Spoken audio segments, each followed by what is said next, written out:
في بورسعيد ضحايا شافوا الغدر قبل الممات، شافوا نظام خير ما بين حكمه والفوضى في البلاد.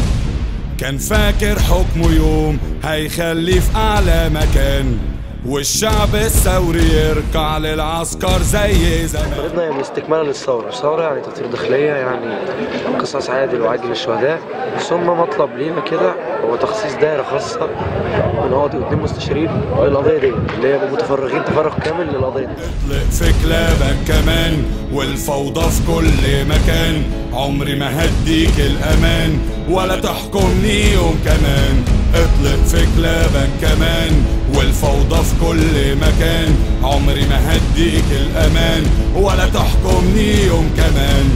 في بورسعيد كلاب لما العسكر فتحوا الباب، اتطلقوا والفوضى عمت وقتلوا اغلى الشباب. الشباب دي لما ماتتش مجرد عشان بيشجعوا كوره، الشباب دي استشهدت عشان قالت للظلم لا، وقالت للعسكر لا، وقالت لحكم العسكر لا، وعشان استشهد منهم قبل كده واحد في احداث مجلس الوزراء فابتدوا يهتفوا ضد العسكر. هم اول لما قالوا كده ابتدت تدبر لهم مشاكل من تلفيه تهم ومن الاغتيال زي اللي حصل في موضوع بورسعيد، لان انا مش هسميه غير اغتيال. منهم كان المهندس والعامل منهم ولاد، راحوا وكان مناهم حكمك لاغي في البلاد.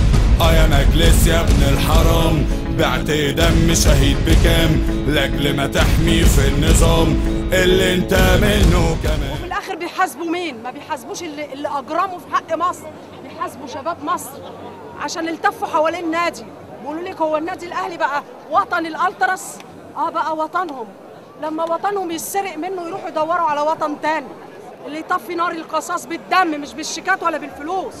الناس دي لازم تاخد حقها، كل اللي دمه سال على الارض تسيل قدامه دم. يا مجلس يا ابن الحرام، بعت دم شهيد بكام لاجل ما تحميه في النظام اللي انت منه كمان. اوعى يوصلك لمرحله ان انت عشان ما تحسش بالذنب تقول على دول بلطجيه عشان تعرف تنام بالليل. لا، دول مش بلطجيه، دول شباب ثوري مات منهم اصحابهم. يبقى دي شرائط الثوره، والدعوه موجوده للجميع ان اي حد ما يقبلش بدم يسيل وينزل في الارض. دم الناس ديت مش دم اهاليهم بس ولا دم اصحابهم بس، لا، ده دم شباب مصري حر وهدفه في البلد ديت ان هو كان اسقاط حكم العسكر.